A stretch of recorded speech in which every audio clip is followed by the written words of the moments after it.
Here we go. Right, it's being recorded. Anyway, so this story is about the Irish Brigade and the Gothic line. This is the first of three dealing with the North Italy campaign. This one is about the Gothic line. The second one is going to be about the Senio River embankment war. And the third one is going to be about the final breakthrough to the Po. So there's going to be three periods. This is a period of mixed fortunes for the Irish Brigade that eventually led to great success and the end of the war. But it was a very, very hard period for the brigade for a number of reasons, which we'll go into. So to start the story, after the liberation of Rome on the 4th of June, 1944, Allied armies chased retreating Axis forces north, and the Irish Brigade was pulled out of the front line at the end of June 1944, after the Battle of Lake Trasimeno. On the 12th of July, its three battalions arrived in Taranto, and they set sail for Egypt, and they landed in Alexandria on the 22nd of July 1944, and spent almost 7 weeks in Egypt. The plan was to reinforce and refresh the 8th Army in due course, which had been in action on the mainland of Italy. But as everyone knows, that the activities in Italy were overshadowed by the Allied invasion of Europe, which started with D-Day landings. And on the 15th of August, there was the Allied invasion of southern France, named Operation Anvil, which drained resources out of Allied forces in Italy. So 7 divisions were transferred to this campaign from the Italian campaign. So there was a shortage of men, began to affect the Italian campaign, and the Irish Brigade, which they had planned to stay in the Middle East a bit longer to do some further training, was needed once more. So the stay in Egypt was foreshortened. Right. Now, this map shows down here at the bottom where that red blob is Taranto. And that's where the Irish Brigade landed on the 12th of September. So we're almost to the day. That was, do the calculation here, 77 years ago, yesterday, the Irish Brigade landed in Taranto, which had left, obviously, in July, and they had been there once before. So it's the third time that the Irish Brigade were in Taranto. And they made this massive truck journey all the way up the length of Italy, passing through Termoli, past the Trigno, past the Sangro, all the way up to where the front line then was, or close to it, a place called Fano. This journey it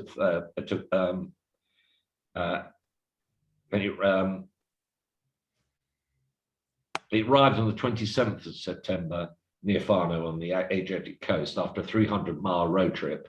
Not a lot of fun in the back of a truck for most people. And it was the brigade and the division as a whole, the 78th Division, was then transferred inland. And this is the journey they made next. Having got to Fano, they were then shifted right into the higher Pennines. And this is the road route, roughly, that they took. They had to go south because all the roads were wrecked.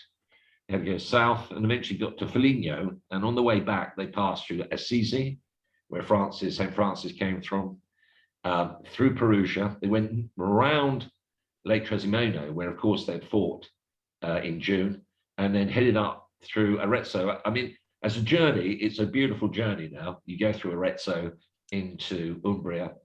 They got to Incisa and then bypassed Florence and got up basically to close to Firenzuola, which is in the Saturno Valley. So it's another couple of 100 miles journey. And what they came up against, of course, they were going to take on what was called the German Gothic line, and this is the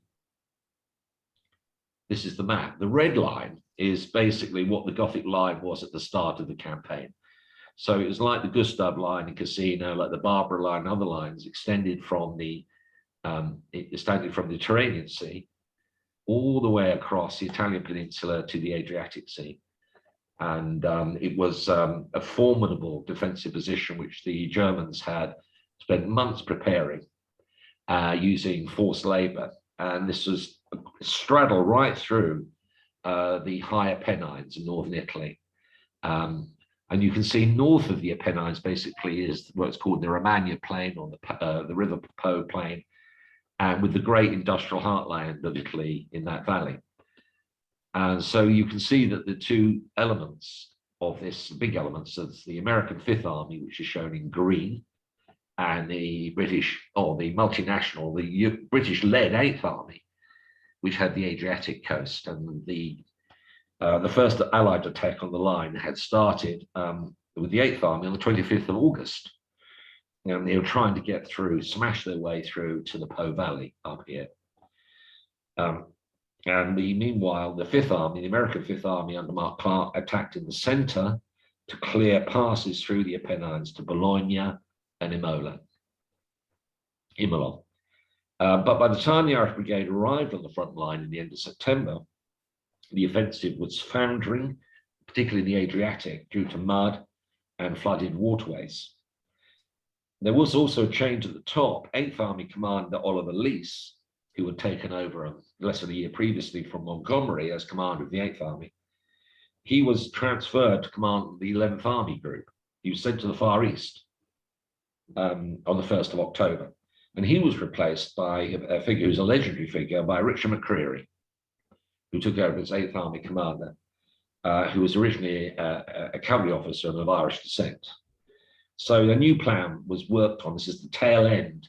The original attack on the Gothic line had started in mid-August. It was founded, and late September, October was really the last chance for the Allied forces to break through and get to the Po Valley and then get Italy out of the war, finally, or stop it, get into the Third Reich by the end of the year. Just bear in mind that this was a multinational force, because at this point there were Brazilian troops under American command. There were the Polish forces, as you can see in purple. The Polish forces were there. The Canadians were there in strength. And there was the Royal Italian Army. So it was a multinational force, still very multinational in this campaign. So the new campaign was to bludgeon the way through the Gothic line to the Po. The 78th Division was to be involved, but this time as part of the Fifth Army. So at this point, the 78th Division with the Irish Brigade was put in the Fifth Army under American command, under Mark Clark. Quite an experience for everybody who saw this, to have close contact with the American way of fighting. And so on the 4th of October, the brigade traveled inland to the mountains north of Florence and were deployed north and south of the Saturno River Valley. It's roughly here, in this area here, where the main focus of the Fifth Army's attack was. Just a few words about the key figures. This picture shows Pat Scott, Brigadier Pat Scott. Robbie will remember him. He was commander of the Fogs at the start of the Mediterranean campaign. Yep. And he was at this point, he'd been commander of the Irish Brigade from the start of 1944. And here is General Keatley, who at that point, this is taken in June 1944, and he was then the commanding officer of the 78th Division. He was, in mid-August, he was transferred, and a new commander was appointed to the 78th Division, and there were some changes at the top. We'll come to now this photograph here below it, the gentleman, the Corbine with the London Irish Rifles headband, and with the Corbine pulled to the left, which the Rifles were allowed to do. That is, of course, legendary Barlow Braden, originally a Royal Ulster Rifles officer who had commanded the Skins in the attack on the casino line. And you can see on his shoulder there, you've got the Irish Brigade insignia, you've got the Battle Axe Division, but you've also got the wings of the eagle. He's got his wings, because for a period, Barlow Braden was joined the airborne forces. He went over to the airborne, then came back, and he was wounded seriously in fighting at Casino, but then when he came back, he was put in command of the London Irish Rifles. And the gentleman here is Major General Arbuthnot, who was to become the commanding officer of the 78th Division in the middle, more or less, of this story in October. There was quite a 3-month period of 2 commanders of the 78th Division, which some people think may have had consequences for what happened. This film star good luck chap, of course, is John Horsfall, who at this point, he was originally a Fog, He had Dunkirk. He had a distinguished. You remember him, Robbie? He ended up working Colonel for Horsfell, yeah. I remember him, but I worked for him afterwards. There you go. An extraordinary figure. At this point, he was commander officer of the Fogs, and his men would play a really key role in what happened next. And the final character is, and this is another, legendary figure. This is John Kerr, who I think it's September 1942 was a company sergeant major. That's right. He was then commissioned as a first lieutenant into the Six Skins, and was promoted rapidly. And at the battle, when Bala Brady was wounded in Casino, Dick Kerr became the officer commanding of the Six Skins. I think he was 24 at the time. He was temporarily in charge, and then Bobby Scott was brought in to command the Skins, but he got ill, and so John Kerr was appointed officer commanding, this time of the second Skins. If you remember the story, the Six Skins were dissolved after the Battle of Trezimeno into the 2nd Battalion of the Skins. So John Kerr, who had been officer commanding of the Six Skins, became, for a short period at least, the officer commanding of the 2nd Skins. So he breaks a number of records. One of the youngest ever, officer commanding the battalion in the Second World War. Someone who actually started in the ranks and was commissioned, and then someone who actually was the officer commanding of 2 frontline battalions, different battalions. Amazing story. Anyway, these are some of the characters. So let's get on to the substance.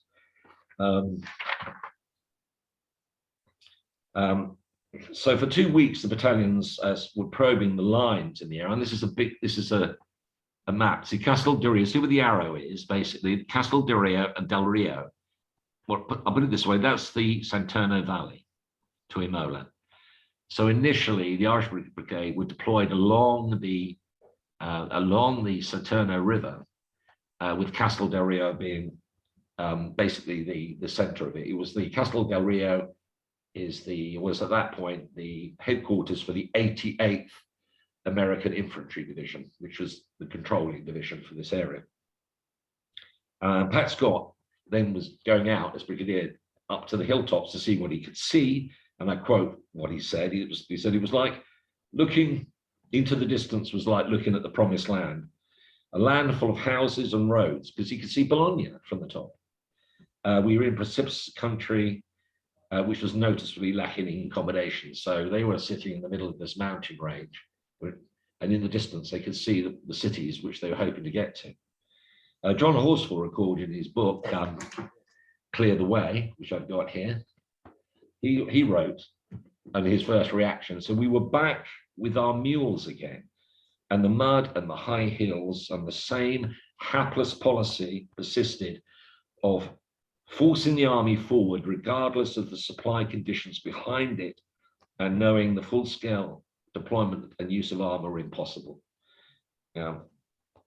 So there was a change of strategy, and what happened is that the original plan was for the Irish Brigade and 78th Division to drive up the Santerno to Imola, and with the rest of the American forces, the 5th Army, to drive up to Bologna. But the plan was changed, and the route to Imola was dropped, and instead the Irish Brigade were moved north to the next valley, the Solaro, into the area north of the Santerno, and this is where the action takes place.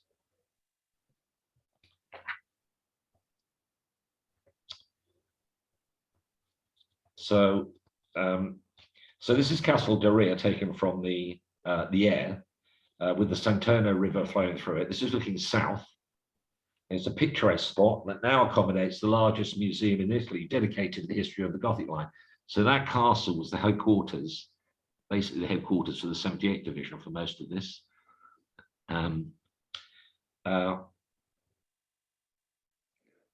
And the view that was at this point is that Pat Scott noted that the 5th Army needed, in order to make the break, they needed to get an extra shove, and that the loan of the 78th Division to the 5th Army would naturally provide all that was needed.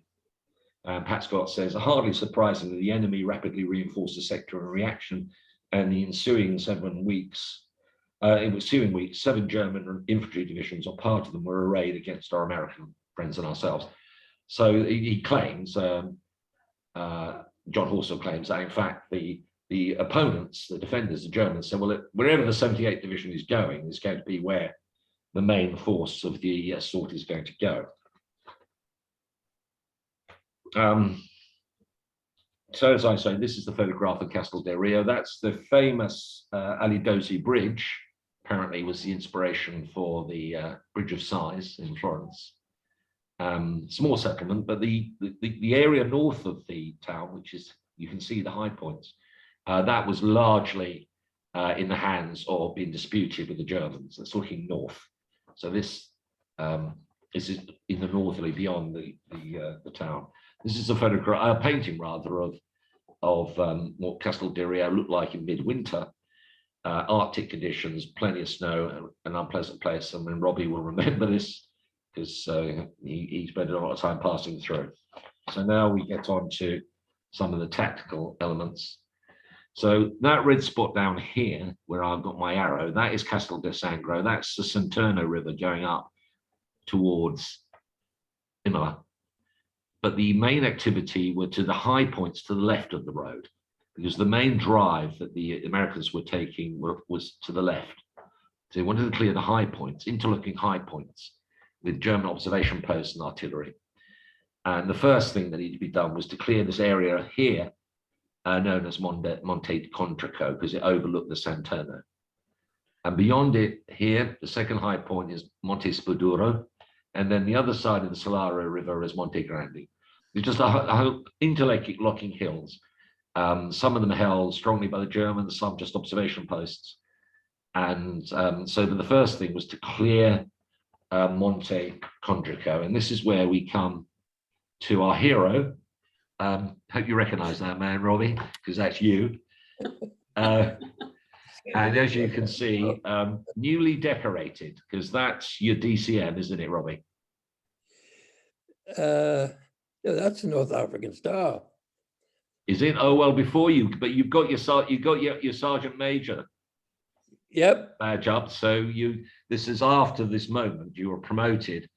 So that's Robbie. He hadn't yet wearing his DCM, and his DCM was secured by his activity around Monte Condrico. This is, and I will read the commendation for his DCM. So this is what his commanding officer wrote. He said that Sergeant Robinson has commanded a platoon in action for the past year. His leadership and courage are a constant inspiration to his men. And on the 8th of October 1944, after having played a conspicuous part in the capture of the feature in the Fontanellice area, which is a town in the Saturno Valley, he led a platoon forward to mop up on the front. His 10 men bumped an enemy platoon around a house, subsequently found to be held by a company some 500 yards away from our forward positions, and they came under fire from machine guns and mortars. Sergeant Robinson closed with the enemy, and with 4 other Tommy gunners accounted for an enemy section and 2 other Germans who tried to rush them from a flank. Sergeant Robinson was hit in the head and back by grenade fragments, and others of his patrol were wounded. He then reorganized his force and continued to fight for over an hour, and personally saw to the evacuation of the wounded men without any thought of going back himself in spite of his own injuries.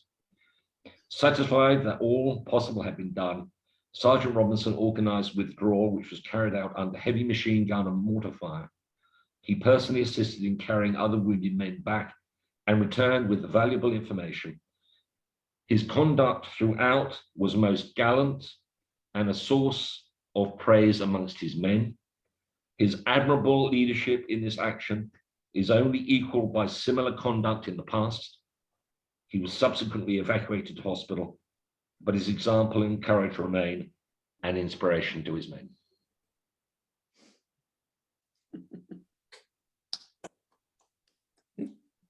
What?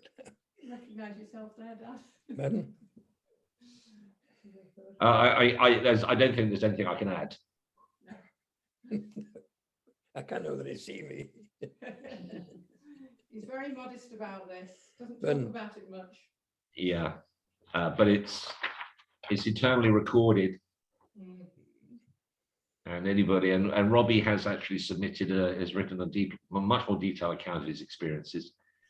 And when he was in hospital recovering, that's when he was promoted to sergeant major.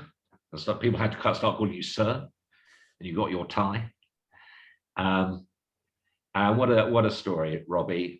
I'm going to stop at that point because I think we could just stop the whole thing now and just talk about you. But what an extraordinary story. Can they hear me? Yes, yeah. Oh, they can. Okay, now I one am very honoured. He's carrying of the things that happened, of course, is Robbie was in hospital. The rest of the brigade was being given a mission almost impossible. The brigade had once more been returned at this point to the command of the 78th Division. He was out, and now it's back under the 78th Division. But there's still some uncertainty about the commanding officer. There's a gap at the top since Keighley had left in August. But the Fogs themselves, so at this point, we're under the 36th Brigade, another brigade, not the Irish Brigade, the 36th Brigade. And the 36th Brigade was ordered to take Spaduro and some surrounding high points. And the high points in the map, I'll show you here. So right down here, if you can see it, if you can see my arrow, that's Castel del Rio, that's the Saturno, that's Condrico, where Robbie got his DCM. But the high points that we're going for is Monte della Pieve here, Acqua Salata here, and Monte Spaduro. Monte Spaduro was considered to be a commanding feature, quite an important part of the Gothic line. So the Fogs advanced from Castel del Rio and created a headquarters. So that was the route of advance that the Fogs took from Castel del Rio up on muddy roads up to about 1,000 feet above sea level. And they created a headquarters at San Apollinare, which is about here. And you can see Monte Spaduro about 3 miles to the north. Monte della Pieve, which is this point here, was found to be undefended. Therefore, seeing the Germans were giving way. There was a feeling to get the Germans were withdrawing, so the Fogs were called on. In fact, it seems the Germans were only lifting the portcullis and concentrating their forces to absorb the next onslaught. So this is, we get on a picture here. This is taken from Google Earth. Amazing what you can do. Don't have to go there.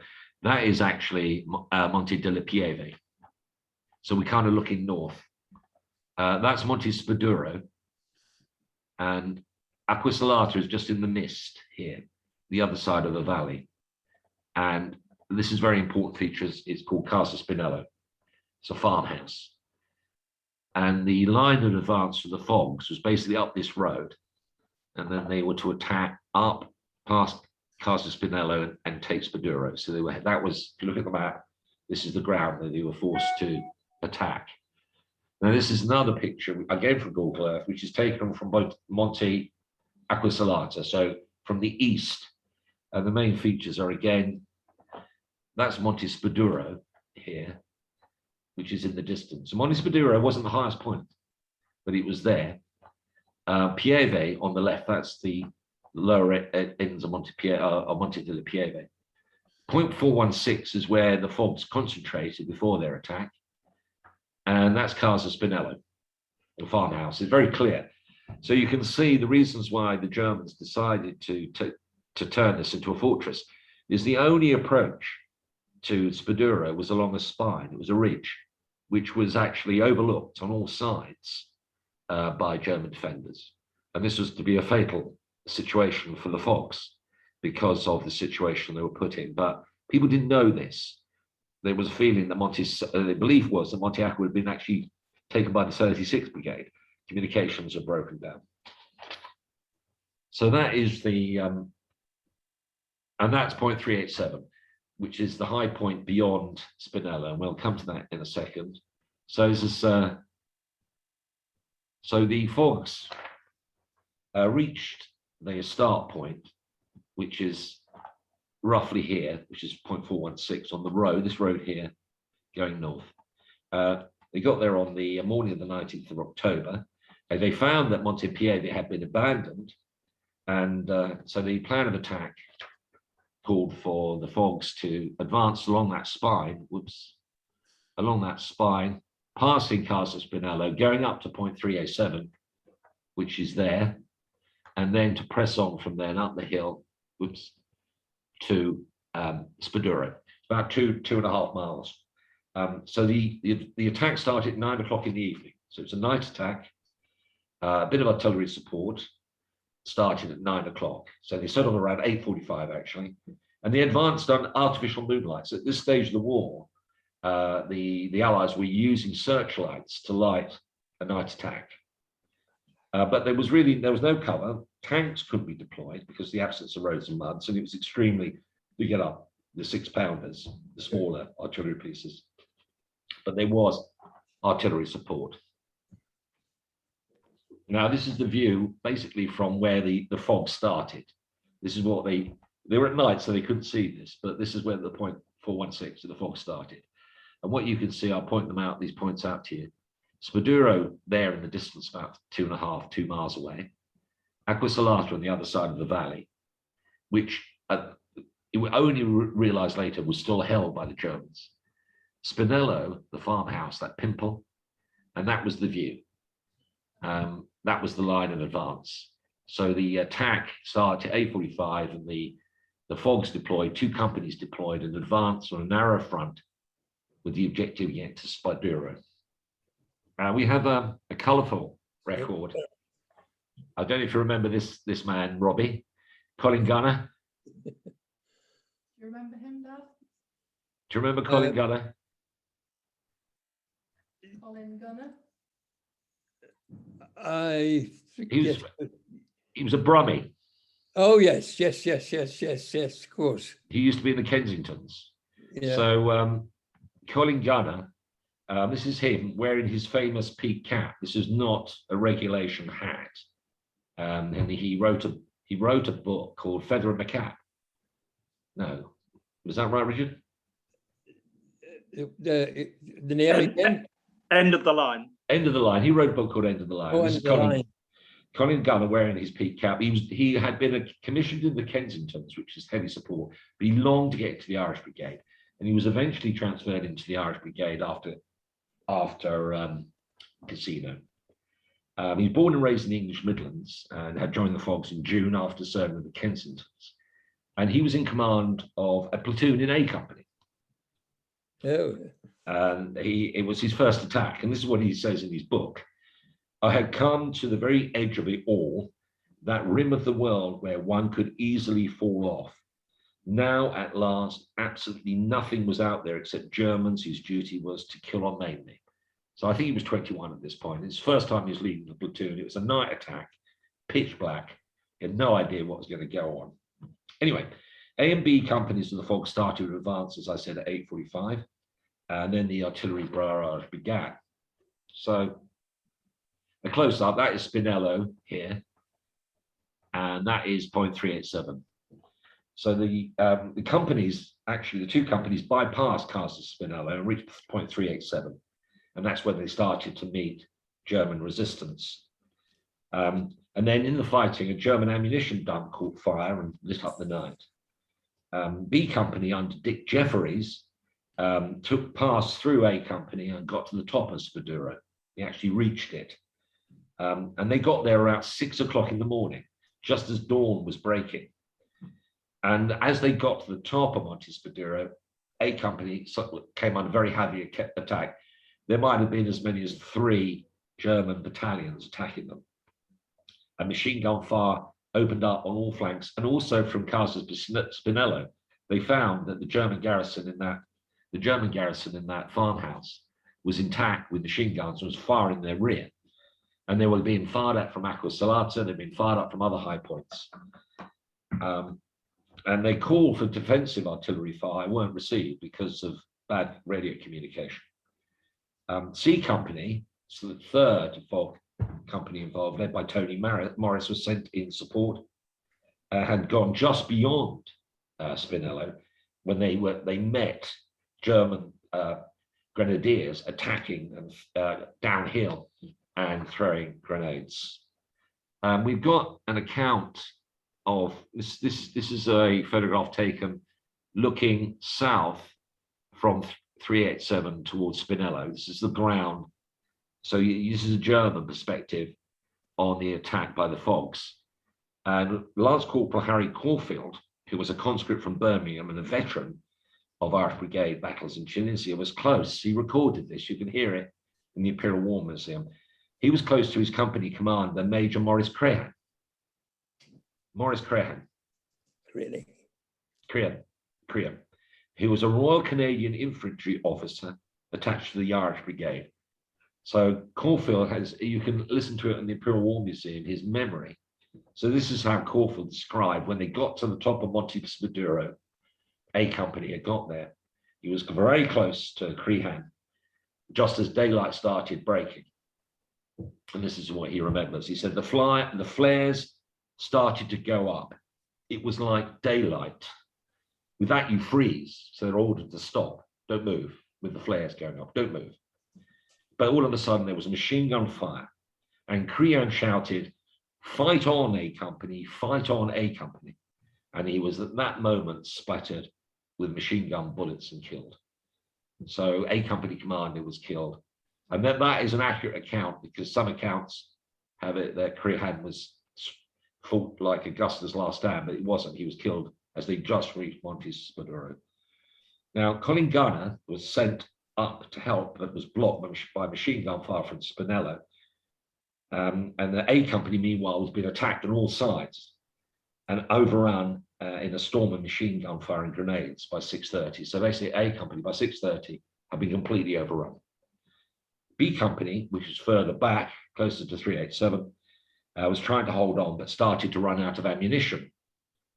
And the Germans launched their final attack against B Company around 7:30. And Dick Jeffries, the company commander for B Company, his last radio message was, "I'm damned if I'm going to give in to those buggers." And that was it, and there was no more heard. So surrounded, outnumbered, lacking support and out of ammo, the survivors of B Company, including Jeffries, were forced to surrender. Around 12 noon, so this is, they set off at 9 o'clock the previous night, so this is 14 hours later, so the survivors started coming back to point 486, including Colin Gunner. And this is Colin Gunner said, 24 hours before, I had been part of a company of 3 officers and 17 men. I was taking that company home now. It comprised a lance corporal and 8 men. So they lost the majority, either killed, wounded, or taken prisoner. So by 1 o'clock that afternoon, it was obvious from the fog base at 416, they could see it was all over. So only 20 survivors from each company struggled back. Terrible stories. Lance Corporal Borret was wounded in the stomach, crawled back but died 36 hours later. C Company withdrew from their exposed positions. D Company, the 4th Fogs battalion, was brought in reserve and brought up to 416 because they expected a counterattack.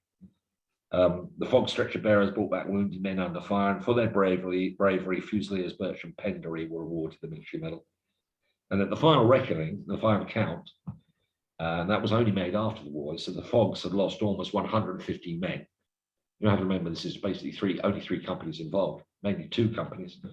Around 40 were taken prisoner, including Jeffries and 2IC Alistair McClellan. So I found this on the website. This is Harry Caulfield was taken prisoner on the hilltop. He's surrounded, taken prisoner. And this is Fog Fusilier John Leatham from Lurgan, County Down. So both Harry Caulfield and John Leatham, I suspect, other members of the Fogs, they were shipped to Stalag 7 in Moosburg in South Bavaria near Munich, which was at that point the largest prisoner of war camp in Germany. It's huge, more than 100,000 prisoners of war. They were liberated by the US Army on the 29th of April, 1945. They suffered from a very bad diet. It was almost starvation diet, and cold and boredom, but they survived to tell the tale. So the Allies were nevertheless determined to take Spaduro, and the 2nd Irish Brigade attack was launched at midnight on the same day. So the Fogs attack had basically ended by the middle of the day, and the London Irish were deployed, and two companies, Company F and Company H, again they went along the ridge. Again they were held up with Spinello. They didn't get that far. H Company fought on point 387, but lost heavily in the counterattack. All the officers except a company commander were killed, and his platoon had to give up. So the London Irish were being mauled.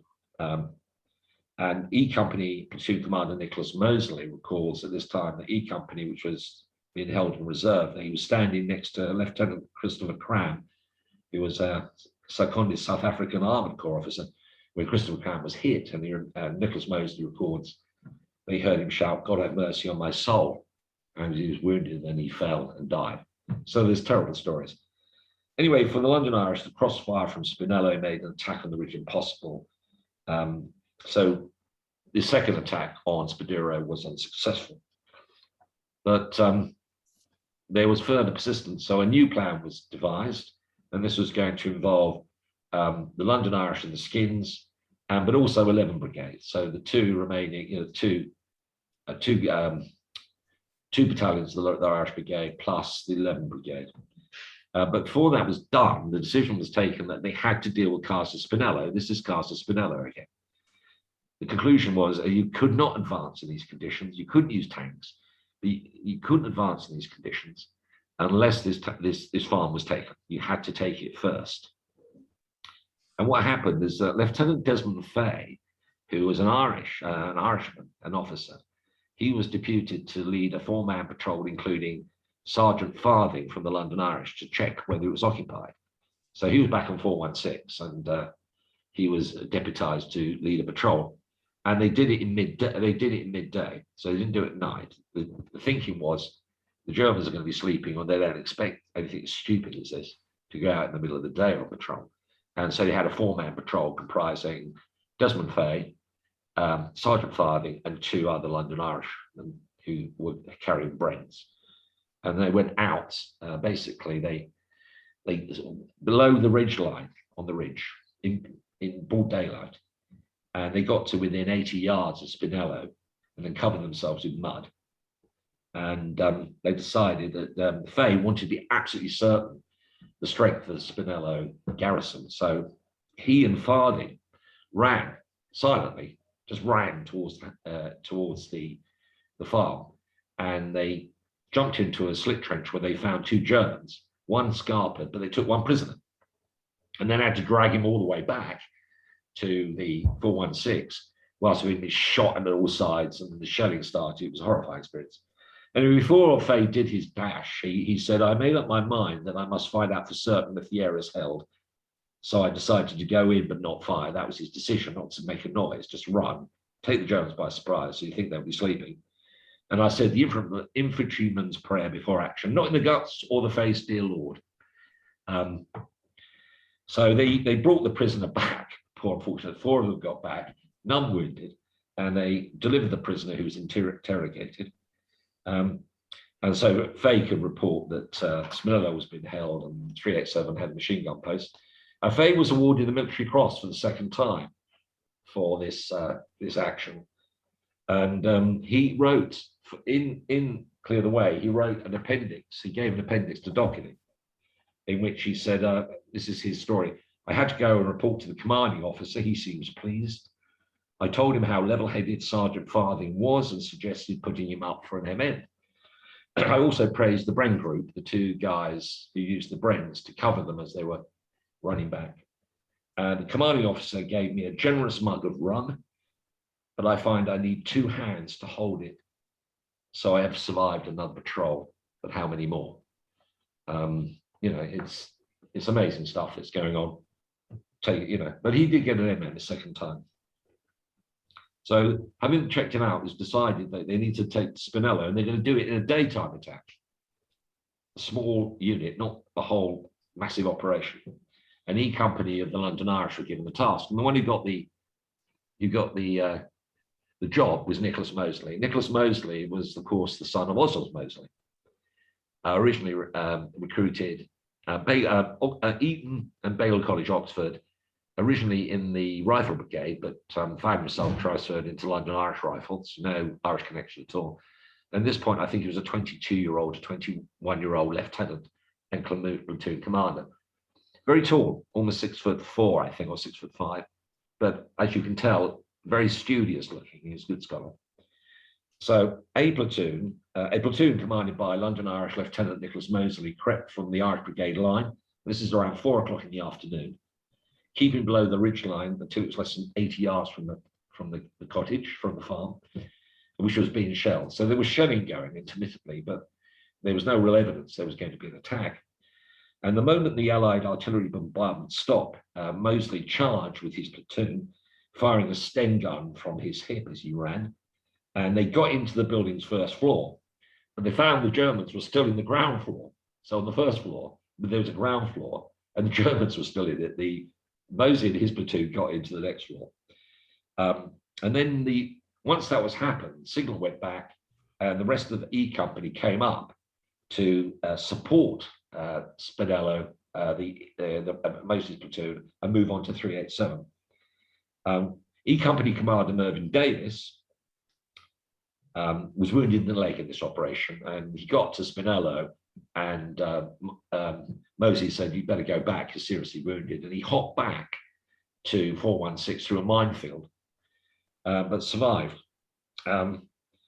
But other reinforcements from the E Company of London Irish, they walked into mines, and Lieutenant John Brookman, a South African aged 23, who had been with the London Irish from the end of 43, was instantly killed. F Company Commander of the London Irish, Ronnie Boyd, who had just won the military medal, he was mortally wounded, and so was William Farthing. This is the man who ran with Desmond Fay to Spinello, and Fay was recommending for the military medal, and he was killed. He walked into the minefield. And then the inevitable German reaction started that night. And this is Nicholas Moseley at time of war. As he said, during the night, 3 or 4 counterattacks did come in from further hills. By this time, we were experiencing a strange exhilaration. We felt invulnerable, heroic when we heard Germans approaching. We opened fire with all our weapons. One man who lost his spectacles and could find no room at a window fired his rifle repeatedly straight up in the air. I've got a feeling that's Moseley. He's the one who was firing the rifle up in the air and lost his spectacles because he couldn't see anything. We yelled and whooped our war cry, "Woohoo, Mahomet," and blazed away until the attack seemed to fade into the thin night air. Only once, I think, did a German get right up to the wall of the Spinello. He shot one of our men point blank through a window. Grenades usually bounced off the walls and exploded outside.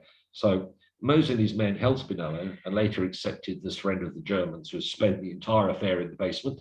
And they came out like wasps from a nest. That's how Moseley described it. But the London Irish Rifles lost more than 50 men in this attack, killed and wounded. While this was going on, and Spinello was critical, and the Skins were given the task of actually capturing Spaduro. While Spinello was taken and the 387 was being occupied, the Skins went in about midnight, a night attack. They climbed Spaduro's steep western slopes, and Lieutenant Murray, a platoon leader in C Company of the Skins, called for a bayonet charge. And Lance Sergeant John Geoghegan, that's the guy here, this is John Geoghegan, Lance Sergeant of 2 Skins from Ashford in County Wicklow, led his section against the 3rd machine gun post. He was seriously wounded in the shoulder, but he was recommended for the military medal, as was Corporal Thomas O'Farrell. Davis, Moseley, and Murray, also other officers in the Irish Brigade, got the military cross. So Moseley got the military cross for this and wrote to his father in prison. At this point, his father was he was actually in a Holloway prison, which is literally 400 yards away from where I'm sitting. Anyway, at that point, they captured Spaduro, but that was more or less the end of it all. The heavy rain made further operations impossible, and the assault against the Gothic line was finally called off at the 27th of October. So all this was happening really, a week later, they said, that's it, it's raining, we can't do any more. And you do wonder what the point of this whole thing was. And the 3 battalions of the Irish Brigade remained in the Spaduro area for almost a month. But this is when, because no replacements were found, so all the battalions were reduced to 3 companies. right across. So the next move was that the Irish Brigade moved to this area. This is Spaduro, this is looking north. So that was the attack in Spinello, which was down here. They moved north to the next valley, the Solaro, and the Irish Brigade was based around a small town called San Clemente, which is in the Solaro Valley. And they operated on a rotation basis. So one battalion would go to a rest area where another battalion came up. But nevertheless, this is a horrible period, one of the worst periods for the Irish Brigade, because they had, you know, they were doing week-long spells, I think, up on high points, up on the high Apennines in midwinter. And it started snowing in December. So it was absolutely awful. They had no cover. There was nothing, nowhere to stay. They were camping out. These were essentially defensive positions, but they did patrolling and sometimes aggressive patrolling. And one of the patrols on the 18th of December was designed to drive the Germans out of a little a farmhouse called Tamigny. I pronounce it Tamigny. And this patrol from the fogs was led by Lieutenant Bert Parish. Lieutenant Bert Parish. If you remember him, I don't know. Another young man in the attack. The patrol was led by Bert Parish, who directed mortars and machine guns during an enemy counterattack. But he was on the radio communicating with Brigade headquarters, and he gave an account of the attack as if he was commenting on a horse race, which everybody thought was really funny. Anyway, so at the end of this patrol, all of D Company, because Bert Parish was in the D Company, all withdrew. And Paris was walking back to their base with John Horsfall. So Bert Parish and John Horsfall were walking together when a mortar bomb exploded close by. And Bert Parish was killed almost instantly. Horsfall was wounded in both legs and had to crawl back to the fogs edge court, which I think was probably at San Clemente. And Murphy Palmer then took over command of the fogs and led the fogs to the end of the war. So for John Horsfall, it's another very close shave. But that was him. He had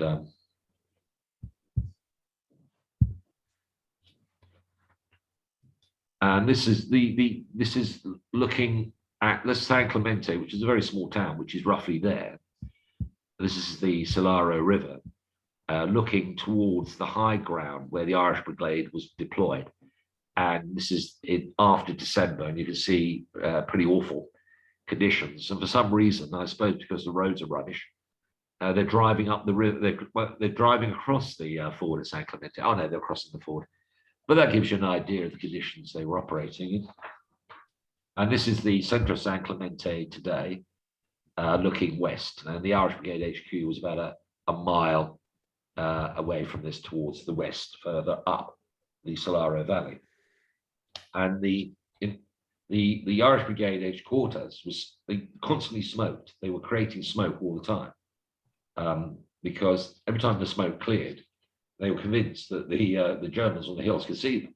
So they kept on saying, keep stoking up the smoke. And the long-term health effects of living in that environment can't be good. Anyway, coming to a close now, because by the end of December, this is really roughly where the Allies had got. That was the original, the original unbroken red line was the Gothic 9 on the 29th of August. By the 31st of December, the German line had been driven back, the broken red line. So Rimini had been taken, Ravenna had been taken, Forli had been taken, but the German positions were still being held just beyond Faenza. Bologna was still in German hands, Ferrara, Piacenza, and obviously Milan. So they still hadn't got to the Third Reich and Austria by this point. So they were still stuck. The abiding memory, I think, for most people who lived through this period, apart from the conflict, the Battle of Spadura, was the appalling weather. On the 23rd of December, snow started falling, and the front went into hibernation. On Christmas Day, the fogs sent out pipers to hilltops to play to the German opponents. The Germans started singing on Christmas Eve, and the pipers were sent up to return the compliment. It was an extraordinary moment, and the Germans applauded and cheered the pipers as they played for 10 minutes. Conditions were freezing for standing patrols, and I think several Irish Brigade members actually died of exposure at this moment while they were camped up on the hillside. Veterans said the winter of 44 was the worst of the three that the Irish Brigade spent on the front lines. Because the Irish Brigade did basically three winters in mountain conditions. Well, to Italy, in Upper Sangro and here, but also Tunisia was very unpleasant. Now, our father, Colonel Sergeant Rosie O'Sullivan, he had been unable to return with the brigade in September because he had had another attack of malaria, and he had got pneumonia from swimming in the polluted sea off Alexandria. But he only managed to get back actually on Boxing Day. And his memory of it, the conditions were absolutely appalling. He was taking the mules. His job, colour sergeant, was take stuff up the hills, and he was had a terrible time. And I think he thought he made a mistake to come back, but it was a terrible experience. In January, at the end of January, the Irish Brigade were actually moved out of the front lines. So they've been there from out in the open from the start of October right up to the end of January. So that's basically October, November, December, almost 4 months. And they spent time in Florence, and they enjoyed their time there. But the next destination was rejoining the 8th Army, and they moved in early February. They moved to Forlì here, which I think is the birthplace of Mussolini. I think I'm right in saying. And this is firmly back in the 8th Army now. So they've been returned to the 8th Army and preparing for what would be the decisive final session of the war. But for the Irish Brigade, it came in two parts. And the next part we're going to be dealing with is going to be this, which is the Irish Brigade on the Sinio flood banks. And this is in February. And this photograph is actually of a London Irish Rifles unit, and you can see the gentleman throwing a grenade at the opposition. Anyway, that's on the 27th of September. That's it. So thank you very much for your time. It's a great pleasure. Thank you for listening, and I hope you found it interesting. Yeah, thank you, Eddie. Thank you very much. And I think that the autumn of 1944, in a sense, wasn't high-profile glamour.